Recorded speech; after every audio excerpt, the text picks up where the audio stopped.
নমস্কার বন্ধুরা, আজকে আমি আপনাদের শোনাবো রাজবৈদ্য নির্বাচন। দেশে মহারাজকে সকলে অনুনয় করে জানালো, মহারাজ একটি দাতব্য চিকিৎসালয় তৈরি করে দিতে হবে।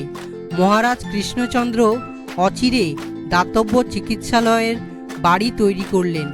এই চিকিৎসালয়ের জন্য বৈদ্য নির্বাচনের ভার গোপালের উপর ছেড়ে দিলেন।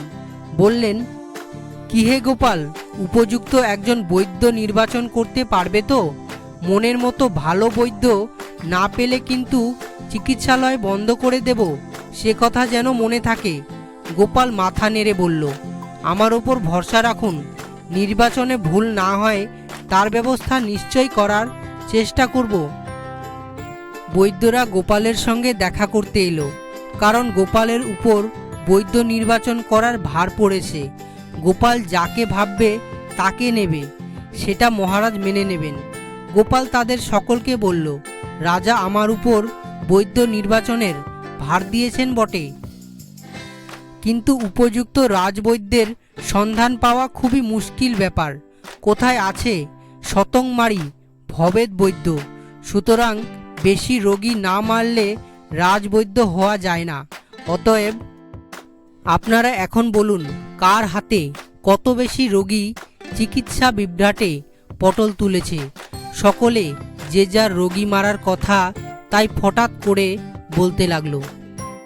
গোপালের কথা শুনে একজন বৈদ্য বিশেষ উৎসাহিত হয়ে বলল, আমি এ পর্যন্ত ৫,০০০ রুগী দেখেছি, তার মধ্যে ১,৫০০ রুগী ভুল চিকিৎসার জন্য মারা যান।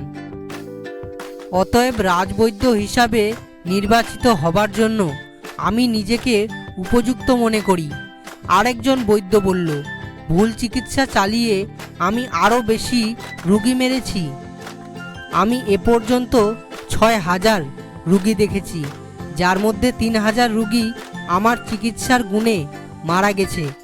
আরেকজন বলল, তার ২,০০০-এর মধ্যে ১,৫০০ রুগী খরচের খাতায় গেছে।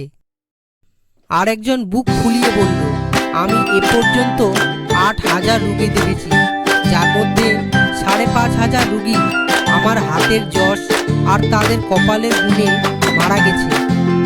একজন বৈদ্য উৎফুল্ল হয়ে বলল, গোপালবাবু, আমি রাজবৈদ্য পদপ্রার্থীর মধ্যে সর্বাপেক্ষা উপযুক্ত হতে পারি, কারণ এ পর্যন্ত আমি মাত্র ২০ জন রোগীর চিকিৎসা করেছি। তার মধ্যে ২০ জনই আমার চিকিৎসার কল্যাণে সকাল সকাল বসে গেছে।